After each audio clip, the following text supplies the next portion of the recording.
ইউরোপের অনেকগুলো কান্ট্রিতে চাইলে কিন্তু আপনি ইজিলি ফুল ফ্রি স্কলারশিপে আসতে পারেন।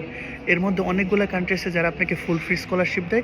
কিছু কিছু কান্ট্রিজ আপনাকে ফুল ফ্রি না দিলেও একটা ওয়েভার দেয় এবং সার্টেন অ্যামাউন্টে একটা ডিসকাউন্ট দেয়, যেটা আপনাকে ইনিশিয়ালি ইউরোপে আসতে অনেক বেশি হেল্প করে। আমাদের আজকে ভিডিওতে আমরা আলোচনা করব টপ 5 কান্ট্রিজ যেগুলো আপনাকে ইনিশিয়ালি 2025-এ খুব ভালো স্কলারশিপ প্রোভাইড করবে। তো আমাদের টপ 5 কান্ট্রি যেটা হলো সেটা হলো স্লোভাকিয়া। স্লোভাকিয়া আপনাকে অফার করে scholarship for bachelor, masters and পিএইচডিতে। বেসিক্যালি স্লোভাকিয়াতে একটা স্কলারশিপ প্রোভাইড করে যেটা হলো স্লোভাকিয়ার ন্যাশনাল স্কলারশিপ। সেটাতে আপনি চাইলে অ্যাপ্লাই করতে পারেন as a non EU student হিসেবে, এবং সেটা গভর্নমেন্ট থেকে প্রোভাইড করে। আই থিঙ্ক সেখানে আপনি একটা গুড অপরচুনিটি পেতে পারেন। তো চলুন আমরা 4 নম্বর যে কান্ট্রিটা নিয়ে কথা বলতেছিলাম সেটা হলো রোমানিয়া। তো রোমানিয়াতেও আপনার ন্যাশনাল স্কলারশিপ থাকে, যেটা ন্যাশনাল স্টুডেন্ট ছাড়াও নন ইউ রেসিডেন্সিয়াল যারা আছে তারাও অ্যাপ্লাই করতে পারে, বাট সেটা খুব কম পরিমাণে হয়। বাট ম্যাক্সিমাম সেটা পিএইচডির জন্য থাকে, মাস্টার্সের জন্য থাকে। আপনারা সেটাতে অ্যাপ্লাই করে দেখতে পারেন। আই থিঙ্ক আমার কাছে যেটা মনে হয় সেটা মেবি আপনার জন্য কিছুটা হলে এফেক্টিভ হতে পারে। চলুন আমরা টপ 3 নিয়ে কথা বলি, সেটা হলো লিথুনিয়া। এবং আপনি চাইলে লিথুনিয়াতে অ্যাপ্লাই করতে পারেন। লিথুনিয়াতে নন ইউ রেসিডেন্স যারা আছে তাদের জন্য একটা অফার থাকে, বাট সেটা খুব কম পরিসরে হয়। বাট আপনি চাইলে অ্যাপ্লাই করতে পারেন, যেহেতু আমাদের কোটা ভিত্তিতে অ্যাপ্লাই, তো একটা চান্স থাকতে পারে আপনি অ্যাপ্লাই করতে পারেন যদি পেয়ে যান আর কি।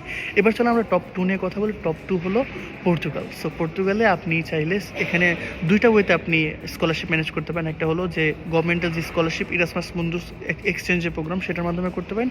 আরেকটা যেটা হলো আপনি চাইলে এখানে এসে প্রজেক্ট বেস, যেগুলো আপনি ধরুন চলে আসছেন, আশা করে বিভিন্ন ইউনিভার্সিটিতে প্রফেসর বিভিন্ন প্রজেক্ট বেস অফার করে, প্রজেক্ট বেস স্কলারশিপ অফার করে। ফর এক্সাম্পল আপনি একটা কোম্পানির জন্য কাজ করতেছেন, আপনার ইউনিভার্সিটিতে কোনো প্রবলেম হবে না, প্রফেসর আপনার সেটা হ্যান্ডেল করবে এবং সেই অর্গানাইজেশন আপনার জন্য আপনার টিউশন ফিসটা পে করে দিবে তারা, এবং কিছু কিছু সময় আপনাকে রেমুনারেশনও দিয়ে থাকে। এবার চলুন আমাদের টপ 1-এর জন্য কথা বলি। টপ 1-এ যেটা সেটা হলো অস্ট্রিয়া। এবং অস্ট্রিয়াতে আসলে স্কলারশিপ অনেক বেশি থাকে, আর যেটা একটা ডেভেলপ কান্ট্রি, তো সেখানে স্কলারশিপও থাকে। এটা অনেকটা জার্মানি স্টাইলে কাজ করে। তো এবং এখানেও 13 ইয়ার্সের একটা এডুকেশন লাগে, but yes you can apply. এবং তাদের একটা ডিরেক্টলি ডেডিকেটেড প্রোগ্রামই আছে ওইএডি, যেটা ডেভেলপিং যে নেশনগুলো আছে। বাংলাদেশ একটা ডেভেলপিং নেশন, তো সেখানেও আপনি এই কারণে ডেভেলপিং নেশনের জন্য আপনি একটা স্কলারশিপের অপরচুনিটি পাবেন, এবং ডিরেক্টলি একটা প্রোগ্রাম আছে, সেখানে আপনি চাইলে অ্যাপ্লাই করতে পারেন।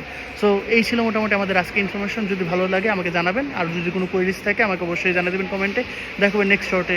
আর অবশ্যই অ্যাপ্লাই করতে থাকেন, আর ডিটেলসের জন্য চ্যানেল সাবস্ক্রাইব করে রাখতে পারেন। Bye bye.